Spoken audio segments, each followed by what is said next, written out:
The priest's solemn question echoed through the cathedral. Mr. Sterling, do you take this woman, Ms. Price, to be your lawfully wedded wife, for better or for worse?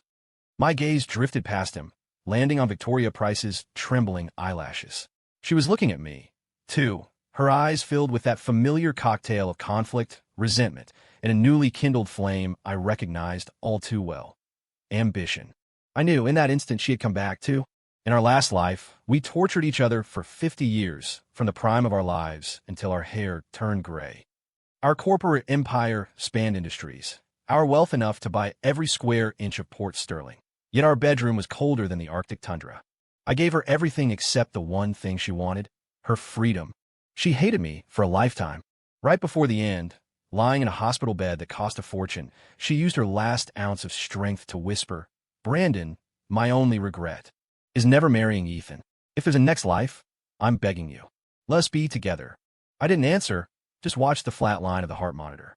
When I opened my eyes again, I was here, back in this cathedral, 25 years old, at the very place where the tragedy began. "Mr. Sterling," the priest prompted gently, noticing my distraction. I snapped back to the present, a smirk playing on my lips that no one else could see. "I do," I said, my voice crisp and clear.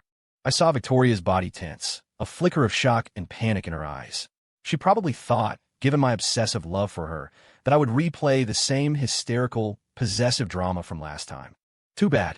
This time, we're using a new script. The priest turned to her. "And do you, Ms. Price, take wait?"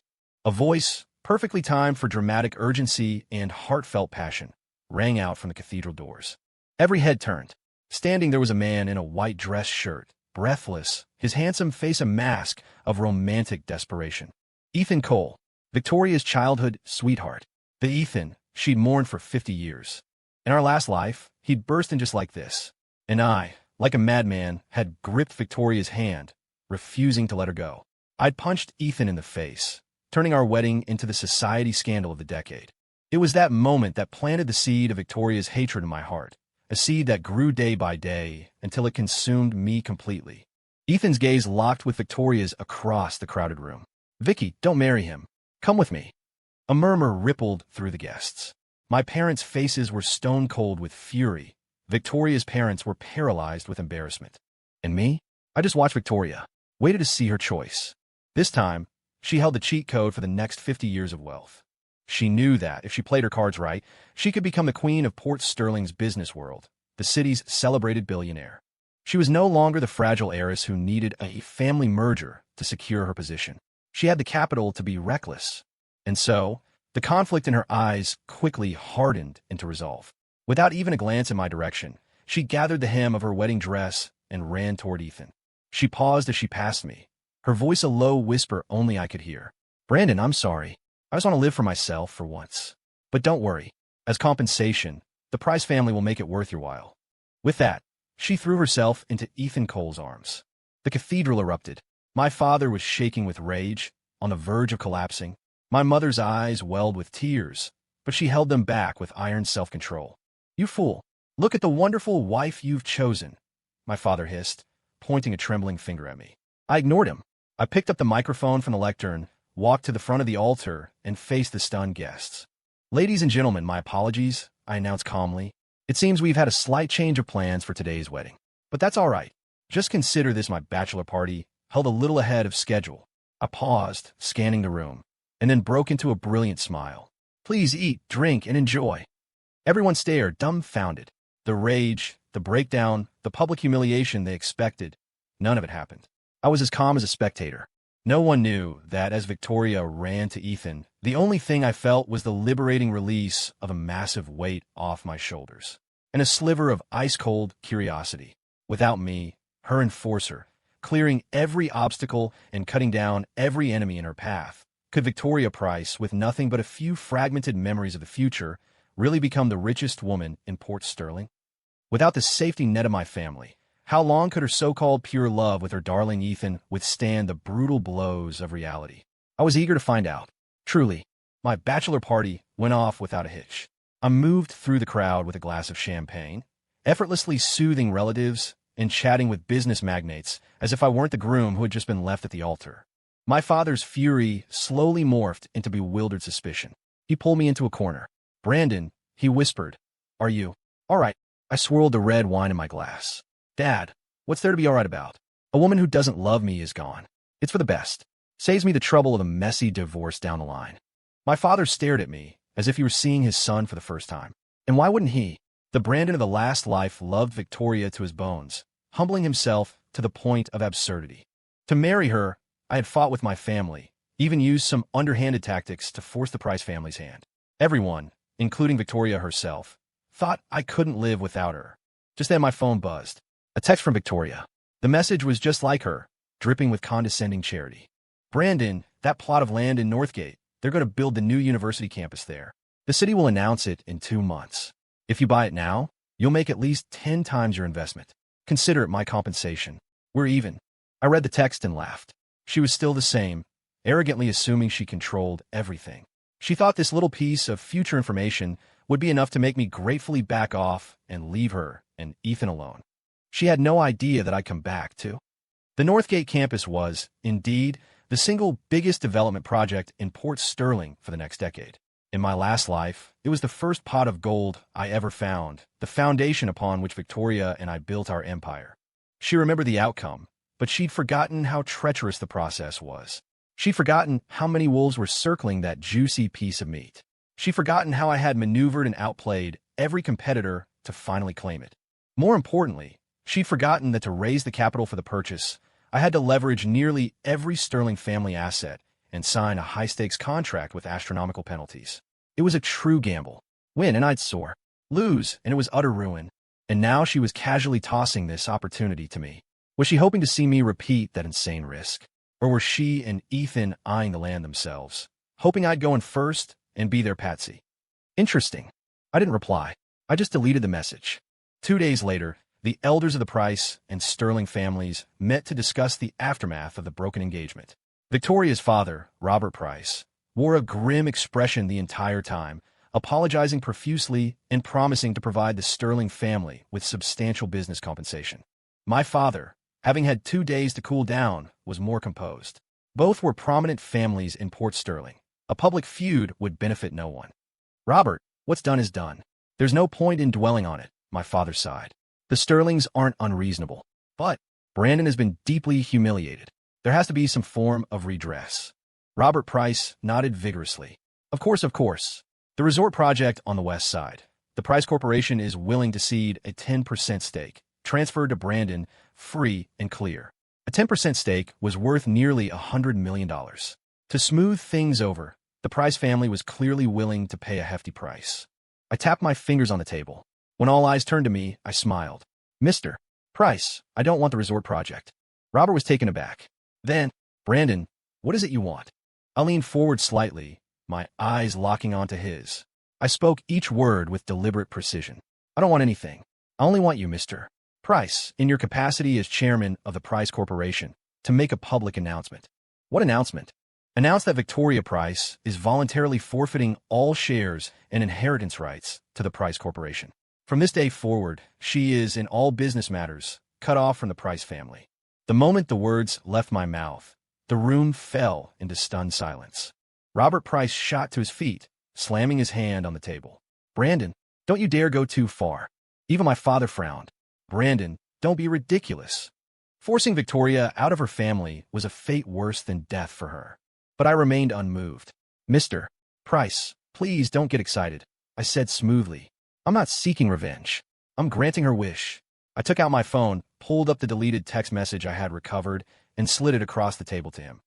"Your daughter said she wants to live for herself for once. If she wants to pursue a love that's pure and true, she shouldn't be shackled by family business interests, should she? She and Ethan Cole are a match made in heaven. I'm confident that even without the Price family's backing, they can start from scratch and build their own empire. As her family, you should support them. Give them this chance to prove themselves." My words were impeccably righteous, leaving no room for argument. Robert Price stared at the text message, his face cycling through shades of red, white, and pale green. He knew that if he refused, I would leak the text message containing insider information. If that happened, the Price family would not only become the laughingstock of Port Sterling, but they would also face an SEC investigation for insider trading. The fallout from that would be far worse than losing a resort project. He stared at me, his eyes filled with disbelief. He couldn't comprehend how the young man, who was once so desperately in love with his daughter, had suddenly become so calm, so rational, so ruthless. Finally, he slumped back in his chair, closed his eyes, and forced out 2 words. I agree. I smiled. Victoria, you want to be a billionaire? Fine. Let me start by clipping your wings. I'm dying to see how a disowned, disgraced socialite and a penniless romantic with nothing but love to his name are going to get their hands on a multi-billion-dollar piece of land. The day the Price Corporation made the announcement, Port Sterling's high society exploded. Price heiress gives up billions for love, elopes with sweetheart. The headline, dripping with romantic tragedy, quickly became the talk of the town. Some admired Victoria's courage. Others mocked her stupidity. And as the other protagonist in this drama, the jilted groom, I unexpectedly garnered a great deal of sympathy and praise. That Sterling kid has guts. Yeah, if it were me, I would have taken the money and run. He didn't take a dime, just tore the Price's reputation to shreds. It didn't take long for Victoria to call me. The moment I answered, she was already screaming, "Brandon, what the hell are you doing? Why would you do this to me?" I held the phone away from my ear, waiting for her to finish. "You're the one who said it, weren't you?" I replied lazily. "You wanted to live for yourself. I'm just helping you out." Ew. She was so angry she couldn't speak. "Don't thank me just yet." I chuckled. "Oh, and I forgot to tell you. I'm not interested in that Northgate property. If you two want it, you'll have to go for it yourselves. Good luck." With that, I hung up. I could picture her on the other end, her face a mask of stunned fury. She thought she was pulling all the strings, but she never imagined I wouldn't follow her script.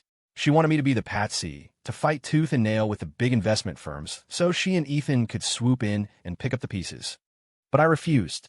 Not only did I refuse to play, I took away her only safety net. Now, she was like someone who knew the winning lottery numbers, but had no money to buy a ticket. The feeling of desperation must be excruciating. Meanwhile, I turned my attention elsewhere, to a field that at the time seemed insignificant, almost absurd. The internet. In this era, personal computers were not yet ubiquitous. Most people were still on dial-up, with speeds that made a tortoise look fast. To many, an internet startup was just another word for a scam. But I knew a storm was brewing, one that would change the world. In my past life, though we started in real estate, what truly took our empire to its peak was our investment in the internet. Social media, e-commerce, gaming. We caught every major wave. And the true architect behind it all, the one pulling the strings, had always been me. Victoria was just the glamorous figurehead, the one who stood in the spotlight. This time, I didn't need a figurehead. Using the seed money my family gave me, I quietly registered a company called Nexus Technologies. Then, I want to find one person, a genius programmer who, in our last life, died frustrated and unrecognized, Leo Maxwell. Following my memory, I found him in a dilapidated apartment complex on the outskirts of Port Sterling. He was being screamed at by his landlord for overdue rent. I stepped in, paid the man off, and handed Leo a project proposal I had written myself. A social messaging platform? Leo pushed up his black-framed glasses, his eyes scanning the proposal. His expression shifted from confusion to surprise, and finally, to a feverish excitement. You wrote this." His voice trembled. "This idea, it's brilliant." I smiled. "Interested in helping me make it a reality?" Leo didn't hesitate for a second. He nodded forcefully. And just like that, while Victoria and Ethan were scrambling everywhere, desperate to raise money for the Northgate property, my Nexus Technologies quietly set sail. A month later, the Port Sterling land auction took place as scheduled. I was in the office with Leo, watching a live stream of the event. The auction house was a battlefield, with major real estate firms fighting tooth and nail. Victoria and Ethan were there, seated in the audience. It was clear the past month hadn't been kind to them. Victoria looked haggard, but her eyes burned with an obsessive determination. To raise the money, she must have sold off all her luxury goods, maybe even humbled herself to borrow from others. The proud Victoria Price, I knew, would never have stooped so low. As the price skyrocketed, several smaller firms reluctantly dropped out. Ethan's face grew paler and paler. He tried to stop Victoria several times, as if wanting her to give up, but she just stared intently at the auctioneer, raising her paddle without hesitation each time. She was gambling.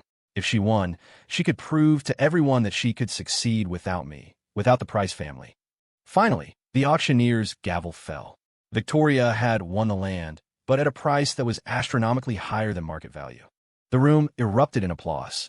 A triumphant smile finally broke across Victoria's face. She hugged Ethan tightly, tears of joy streaming down her cheeks. Ethan forced a smile back, but looked strained.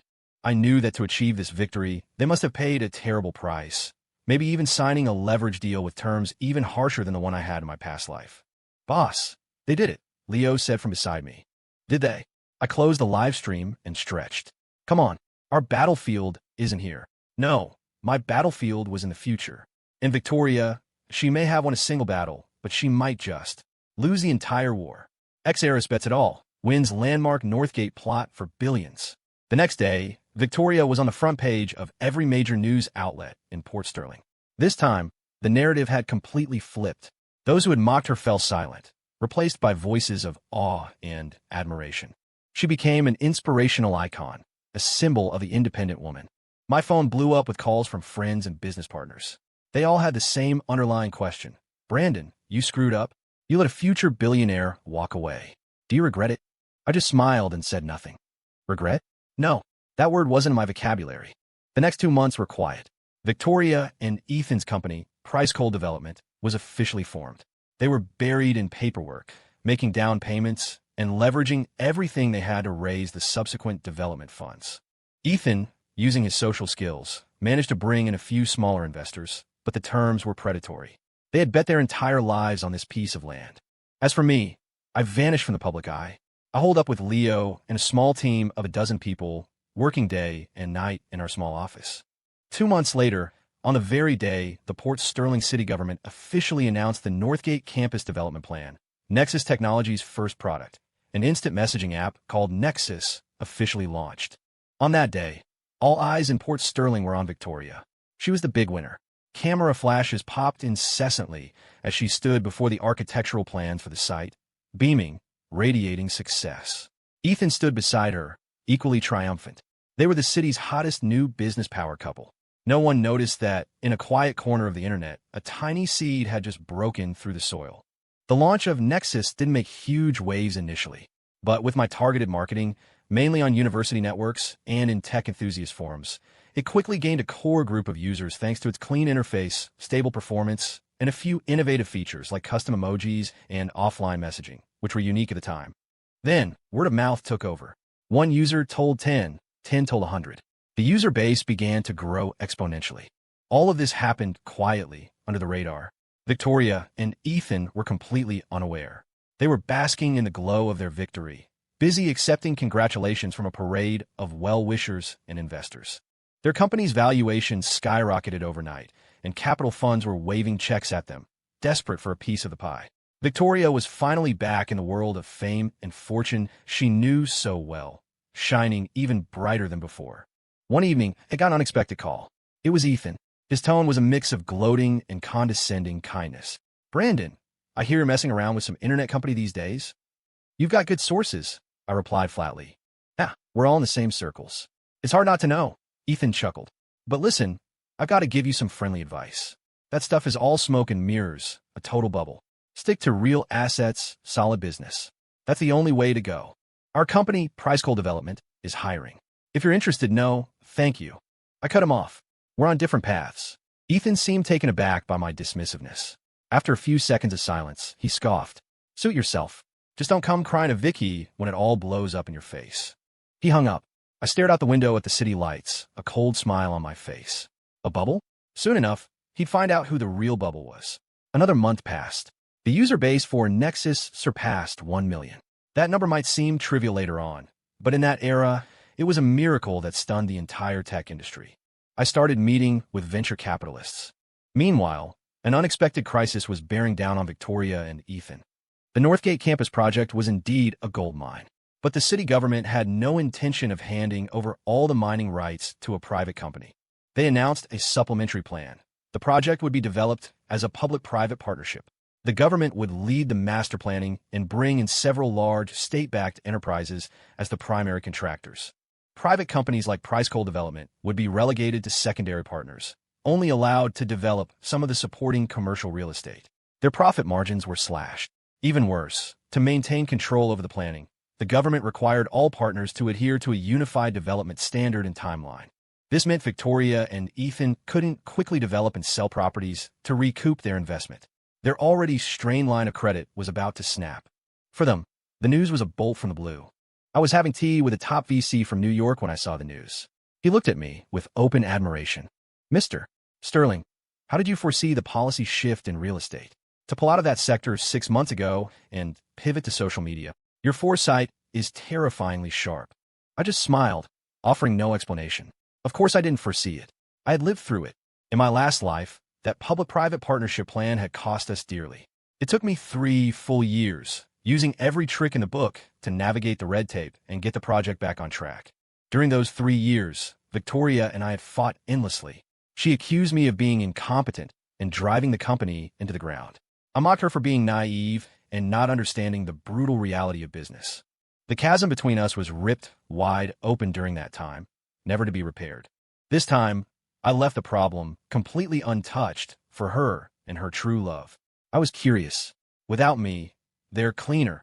How would they get through this mess? Victoria's troubles arrived faster than I expected. The pressure of a collapsing credit line led to the first major fight between her and Ethan. My sources told me they were seen screaming at each other in the company's parking garage. Victoria accused Ethan of being too optimistic in his risk assessment, of failing to account for policy changes. Ethan shot back that she was the one who insisted on buying the land at such an inflated price. So how could it all be his fault now?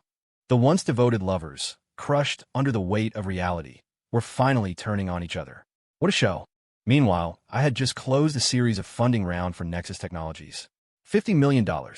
In the tech world of that time, the number was a bombshell. Nexus Technologies and the Nexus app became famous overnight. And my name appeared in the financial press for the first time, not as a real estate heir, but as a tech prodigy. I can only imagine the looks on Victoria and Ethan's faces when they saw the news. The bubble they had ridiculed was now a unicorn they couldn't hope to touch. Ethan, in particular, that smug superiority of his must have been shattered into a million pieces. Not long after, Victoria reached out to me. She asked to meet at a coffee shop. She looked even more haggard than before, and her once proud eyes held a hint of something I had never seen there. Vulnerability. Brandon, she said, getting straight to the point, I'm begging you. Help me, just this once. Oh, I looked at her with genuine interest. How can I help? Nexus. She hesitated, the words seeming to catch in her throat. Nexus has such a high valuation now. Could you use the company to co-sign a loan for us? Or invest in us directly? I laughed. It was a scornful sound. Victoria, are you kidding me? I leaned forward, staring into her eyes. Who was it that abandoned me at the altar for another man? Who was it that sent me a text saying we were even, and now that you're in trouble, you suddenly remember me? Her face went pale, her lips trembling. I know I wronged you, but we were married for a time. Stop. I cut her off. Let me correct you, Victoria. We weren't even married. That wedding was never completed. Besides, this was the path you chose. You gave up the Price family, you chose Ethan, and you chose that piece of land. All the trouble you're in now is a result of your own choices. What does it have to do with me? Every word was a knife, twisting her heart. Her eyes turned red, tears welling up. Brandon, do you really hate me that much? Do you have to watch me fail? Hate. I shook my head, my smile vanishing. My expression became deadly serious. Victoria, you're wrong. I don't hate you. I have no feelings for you at all. Hate is a feeling. And to me, you are nothing. Whether you live or die, succeed or fail, has nothing to do with me anymore. With that, I stood up and looked down at her. Don't come looking for me again. You're on your own. I turned and walked away without a second glance. Behind me, I could hear her suppressed sobs. But I felt nothing.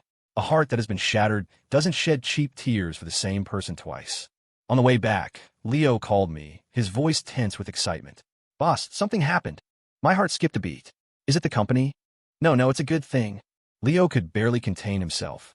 Just now, one of our engineers discovered that someone was trying to hack our servers, trying to steal the source code for Nexus. My brow furrowed. Did you find out who it was? They were a pro, used multiple proxy layers, but were no slouches either. We've locked down the IP address. It's local, right here in Port Sterling. And Leo paused, his voice turning strange. We backtraced it and found something very interesting on their computer. What is it? A business plan? About a new social media app. A cold dread washed over me. An absurd but perfectly logical thought suddenly surfaced. Send me that plan. A few minutes later, an encrypted file arrived in my inbox. I opened it and read it, page by page. The more I read, the heavier my heart became. The colder my eyes grew. The business plan was incredibly detailed. It contained uncannily accurate predictions about the future of social media, monetization models, even feature updates for subsequent versions. Some of the ideas were even bolder, even more advanced than my own current plans.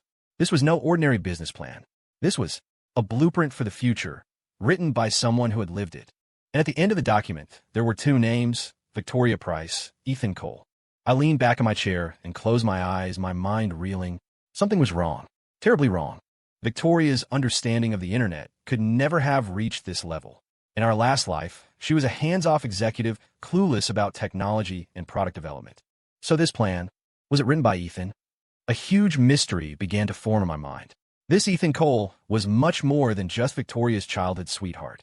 He was hiding a secret I knew nothing about. I snapped my eyes open. A daring hypothesis made the blood in my veins run cold.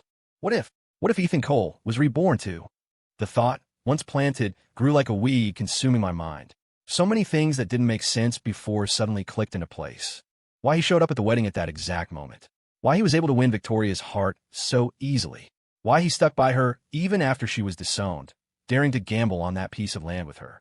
If he was also from the future, then it was no surprise he knew the Northgate property would appreciate. He and Victoria, a union of two people who had come back, both of them holding the script to the future. No wonder they were so fearless. I immediately told Leo to use every technical means at his disposal to dig into everything behind that IP address.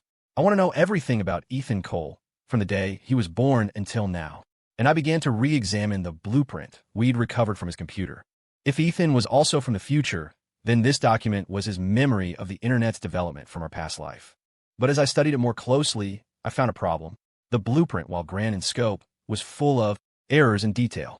It was like a movie review written by someone who had only read the plot summary. He knew the major story arcs, but was clueless about the crucial turning points and character motivations.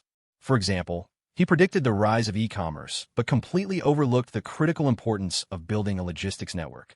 He envisioned a glorious gaming empire, but had no concept of innovative core gameplay mechanics or iterative design.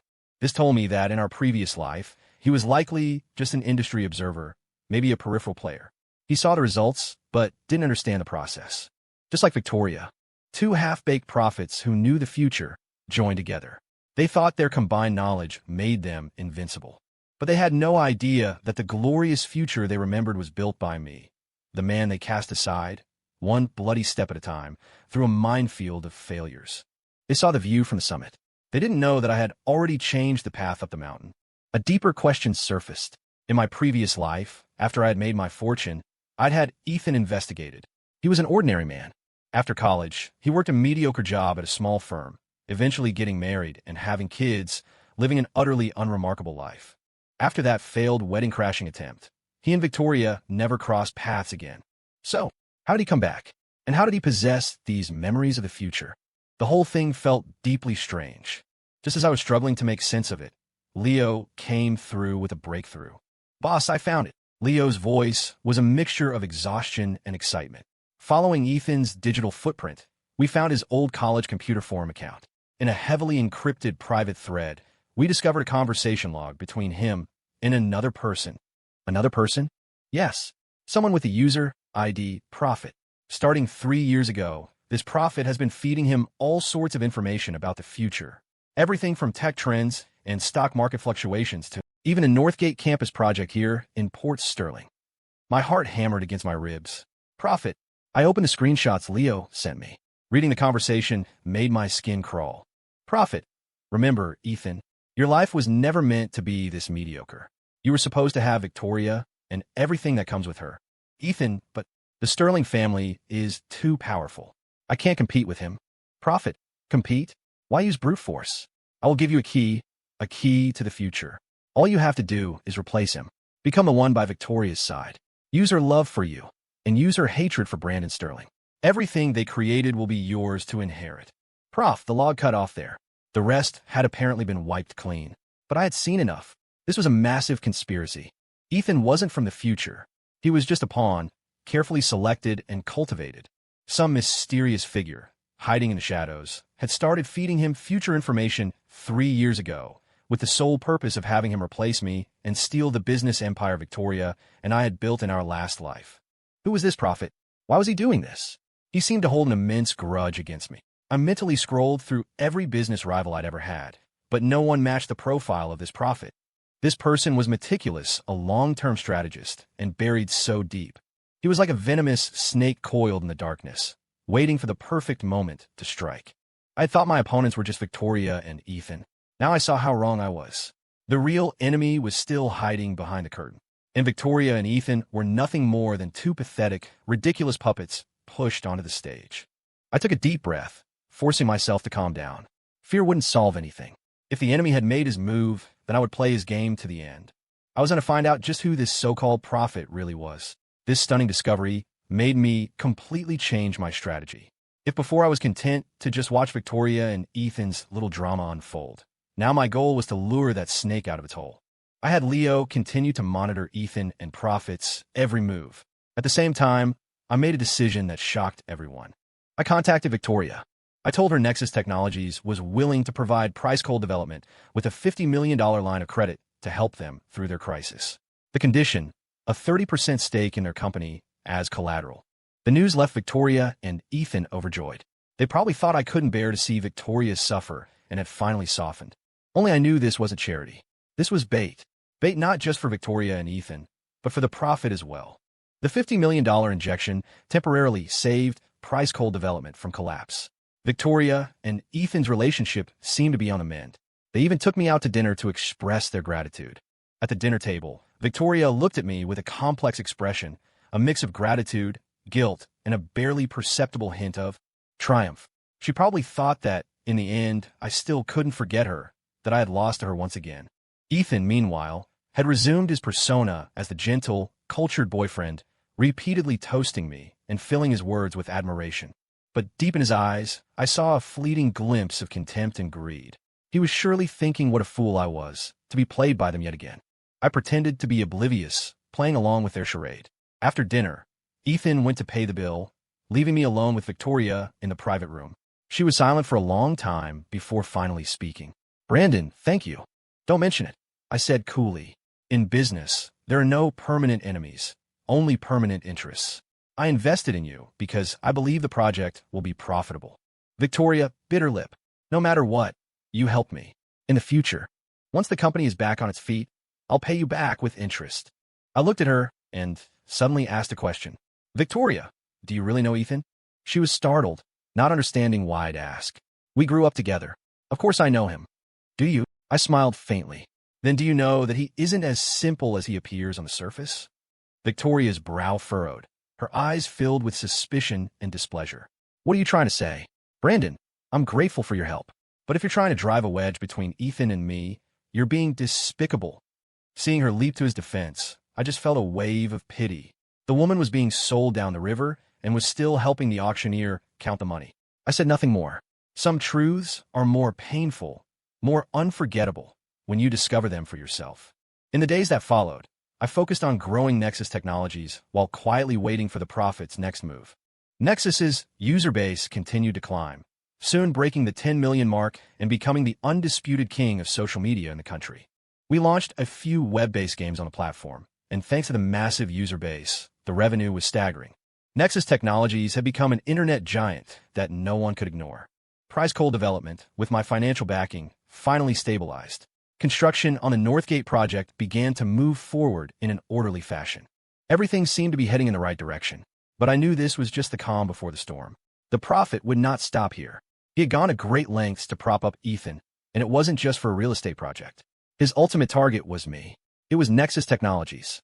Sure enough, the opportunity came soon. Under my direction, Nexus Technologies announced it was beginning development on a next-generation social platform, the Oasis project.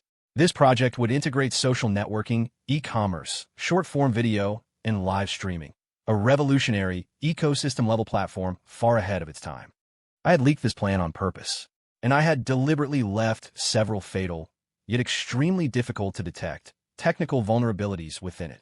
Just like fishing, the bait was in the water. Now I just had to wait for the fish to bite. As I expected, Ethan made his move. Leo's surveillance showed him frantically studying our Oasis project try to use the future knowledge he got from Prophet to crack the technical problems we had left behind. At the same time, he began persuading Victoria to let price-cold development pivot and enter the internet space. Vicky, trust me, the real estate boom is almost over. The future belongs to the internet. Brandon's Nexus is strong now, but he's moving too fast, too recklessly. His Oasis project has fatal flaws. If we can seize this opportunity, we can overtake him in one fell swoop. Ethan's words were intoxicating, and Victoria, having witnessed the meteoric rise of Nexus Technologies, was already salivating over a piece of that pie. She agreed to his proposal with almost no hesitation. They formed a new tech company, naming it Aura, and began aggressively recruiting talent, announcing they would build a platform even greater than Oasis. To raise capital, they went so far as to mortgage the majority of their shares in price-cold development at rock-bottom prices. They pushed all their chips onto the table for this one big gamble. I watched them walk, step by step, into the elaborate trap I had designed for them, feeling nothing. I just want to know who the Prophet was. 6 months passed in a flash. Nexus's Oasis platform and Aura's platform both announced they were entering a closed beta phase at almost the same time. The eyes of the entire tech and finance world were fixed on this showdown between the old guard and the new challenger. Everyone thought it would be a battle of equals. Many even favored Aura, because Ethan, or rather, the Prophet behind him, had accurately pointed out several issues with the initial version of our Oasis project and proposed what appeared to be superior solutions. In no time, Aura's valuation soared, attracting a flood of hot money.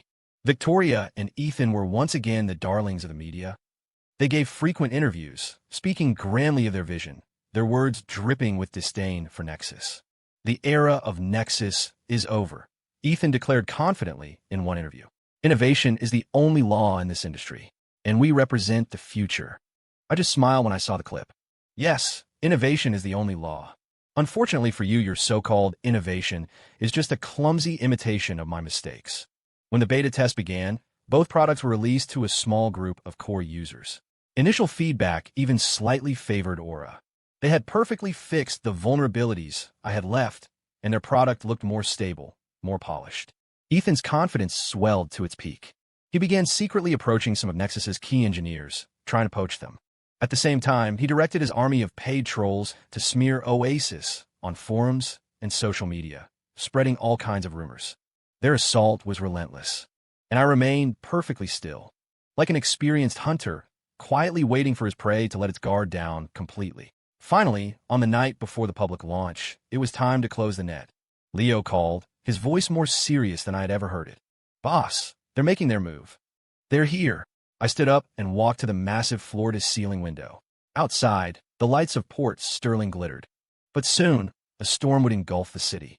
"They're using the high-level administrative backdoor we left open," Leo reported quickly. "Their plan is to crash our servers during the public launch tomorrow and steal all our user data at the same time." "Any movement from Prophet?" I asked. "Yes." 1 minute before their attack on our servers began, Ethan had a very short, encrypted call with Prophet. Leo's voice was tight with excitement. "We successfully intercepted and decrypted it." "What did it say?" "Just one word." Leo paused, then enunciated clearly. "Execute." "Excellent." A cold smile spread across my face. "Leo, activate the scavenger protocol. It's time for that snake to come out of its hole." The next day, Nexus Oasis and Aura both announced their official public launch. Tens of millions of users flooded the internet. And then, everyone witnessed something unbelievable. The highly anticipated Aura platform, less than 10 minutes after going live, instantly collapsed. Servers crashed, user data was completely corrupted, and the entire platform devolved into a mess of garbled code. Then, something even more terrifying happened. The accounts of every institution and individual who had invested in Aura came under a mysterious attack. Massive amounts of capital began to be transferred out at lightning speed. A meticulously planned financial slaughter targeting every stakeholder in Aura had begun. In contrast, after a brief moment of lag, Nexus Oasis quickly returned to normal. And then, an official announcement from Nexus was pinned to the top of every user's homepage. The announcement was simple, but it was attached to an evidence file dozens of pages long. "To all friends and users of Nexus, last night, our company was the target of a premeditated and organized malicious cyber attack and act of corporate espionage by Aura. We are now publishing all evidence and have filed a report with the FBI. The chain of evidence was irrefutable. From the IP address of Ethan's attempt to hack our servers, to the transaction records of him paying trolls to smear us, and finally, the audio recording of his call with the mysterious prophet. Even though the recording was just one word, it was enough. The public outcry was instantaneous and explosive. The same media outlets that had been singing Aura's praises immediately reversed course, launching a full-scale attack. The investors who had poured money into Aura were hit the hardest. Once they realized what had happened, they immediately filed lawsuits against the company. When it rains, it pours. In less than half a day, the so-called business empire of the future completely disintegrated, turning to ash. When Victoria called me, her voice was shaking uncontrollably. "Brandon, it was you, wasn't it? All of this. It was a trap you set. It was," I admitted freely. "Victoria, from the day you tried to steal Nexus's source code, you should have seen this coming." "Why?" She choked out. "You could have. Spared you." I sneered. "You were blinded by Ethan, but I wasn't. He and the person behind him wanted to destroy me, to destroy Nexus. Did you really think I would show mercy to someone who was trying to kill me?" The other end of the line went dead silent. I knew she had nothing to say. The police arrived soon after. As the company's legal representative, Ethan was taken away for questioning. Victoria, as a primary shareholder, was also required to cooperate with the investigation. Before being led away, she looked at the company she had built, now empty, ransacked, and in ruins, and finally broke down, sobbing uncontrollably. Her cries were filled with regret, bitterness, and utter despair. But I knew this wasn't the end. Ethan and Victoria were just the appetizers. The real shark had yet to show itself.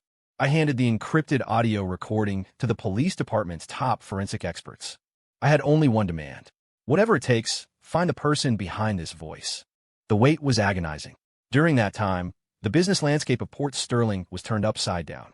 Price Coal Development and Aura declared bankruptcy and went into liquidation. The Northgate property, which Victoria had once seen as her ticket to redemption, was eventually put up for auction by the court at a fraction of its value. And the one who bought it was me. Without firing a single shot, I had acquired full ownership of the land. As for Ethan, corporate espionage, malicious competition, unauthorized access of a computer system. With multiple charges against him, he was facing a long prison sentence.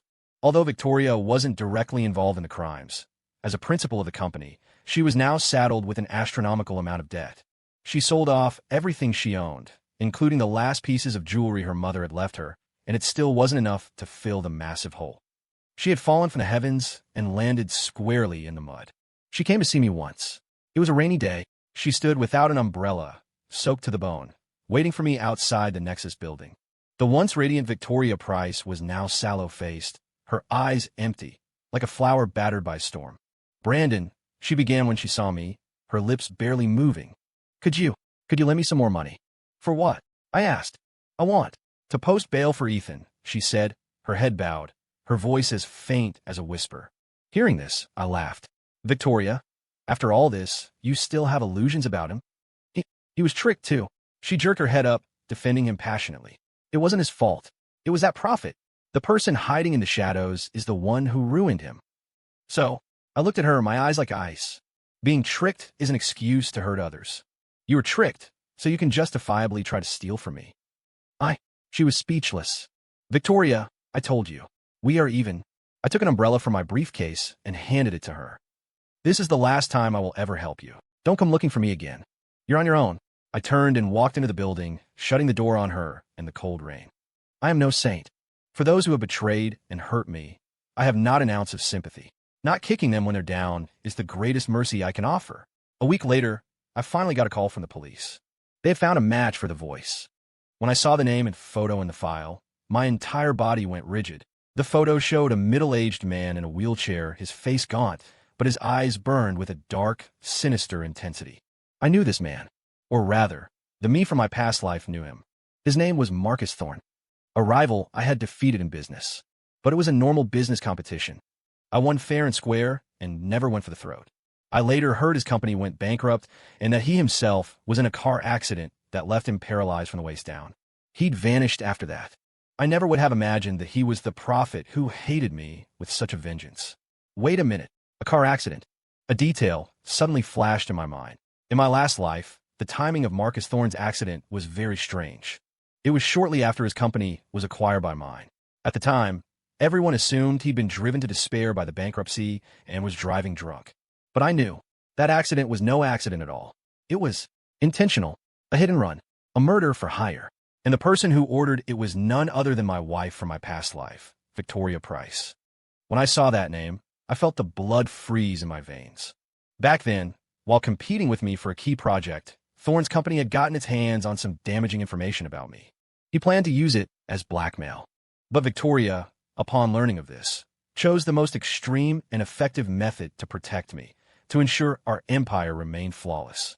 She found a career criminal and orchestrated an accidental car crash, intending for Marcus Thorne and his secrets to disappear forever. What she hadn't counted on was that Thorne, by some miracle, survived, though he was crippled for life. The driver took a huge sum of money from her and vanished off the face of the earth. And Marcus Thorne, after that crash, lost his legs and lost everything else. His hatred for me must have been bone deep. He assumed I was the one who had ordered the hit. So when he, too, was reborn, he lay in wait. He spent who knows how much effort to find the perfect pawn in Ethan Cole, exploited Victoria's hatred for me, and orchestrated this epic, 2-lifetime-spanning revenge plot. How ironic, how utterly absurd. He had schemed for so long to get revenge on me, his supposed attacker, without ever knowing that the person he should truly hate was the woman his chosen pawn loved so dearly. In the last life, she was willing to commit such a heinous act for my sake. In this life, she and Ethan were simply repeating the path I had walked. So she was never pure. She was just, drawn to power. She attaches herself to the strong and will use any means necessary to clear the path for her chosen champion. In the last life, that champion was me. In this life, she thought it was Ethan. I leaned back in my chair, feeling sick to my stomach. The woman I had loved for an entire lifetime was a monster through and through. The love I thought we had was nothing but a carefully woven web of lies and manipulation. My 50 years of devotion, of torment and entanglement became a joke in that single moment. A colossal joke. I laughed, and as I laughed, tears streamed down my face. They were the last tears I would ever shed for the foolish man I used to be. The final confrontation took place at Marcus Thorne's private rehabilitation center. I went alone, pushing open the door to his room without knocking. He was in his wheelchair by the window, his back to me, reading a book. Hearing the sound, he slowly turned around. He wasn't surprised to see me, just offered a faint, dry smile. "You're here. A little sooner than I expected." "Yes, I'm here. You hated the wrong person. And you trusted the wrong person. Victoria, the woman you saw as a pure, innocent victim, was the one who actually pushed you into hell." Thorne's head snapped up. His eyes, webbed with blood vessels, bored into me. They were filled with shock, rage, disbelief, and above all, the madness of a man whose entire worldview had just collapsed. "No, you're lying," he roared. "You know the truth in your heart," I said, standing up. "In the last life, I found the driver from the accident. He told me everything. Marcus, your game is over." I turned and walked toward the door. Behind me, Thorne's voice erupted in a heart-wrenching roar, a sound mixed with sobs and crazed laughter. "Victoria, Victoria, you bitch. I'll haunt you from my grave." Awa. Stepping out of the facility, the sunlight was blinding. I looked up at the sky and let out a long, slow breath. The feud that had entangled us for 2 lifetimes had finally, at this moment, reached its end. Marcus Thorne was sentenced to life in prison for conspiracy, financial fraud, and a host of other charges. He would spend the rest of his days in a wheelchair behind bars. As for Victoria, when she learned the truth, she had a complete mental breakdown. The charge of conspiracy to commit murder, on top of her crushing debts, ensured there was no possibility of a comeback. I heard she lost her mind in prison. She has moments of lucidity and moments of madness. When she's lucid, she writes endless letters to me, begging for forgiveness. When she's mad, she curls up in a corner, clutching her head, and whispers 2 names over and over. One is Ethan, the other is Brandon. The 2 men she had loved and hated had become the inescapable nightmares that would haunt her for the rest of her life. As for me, I became the new king of Port Sterling. The market capitalization of Nexus Group surpassed everyone's wildest imagination. Many people were curious about my love life. Countless socialites and heiresses vied for the empty seat beside me. But I turned them all down. Sometimes late at night, I stand alone on the top floor of the Nexus Tower, looking down at the city I now command. I think of Victoria. I think of the 2 lifetimes we spent tangled together. But my heart is empty of love and empty of hate. All that's left is a vast, hollow piece. Reborn, I let go of my obsession, and I let go of her. I won the entire world. But there is no one left in this world who can make me feel that all-consuming need to love or to hate. Perhaps, for me, this is the best possible ending. After all, from the moment she ran into another man's arms in front of everyone, the Brandon Sterling who had loved her so purely died right there in that cathedral. The man who stands here now is just Brandon Sterling of the Nexus Group, a victor without a heart. And that's fine.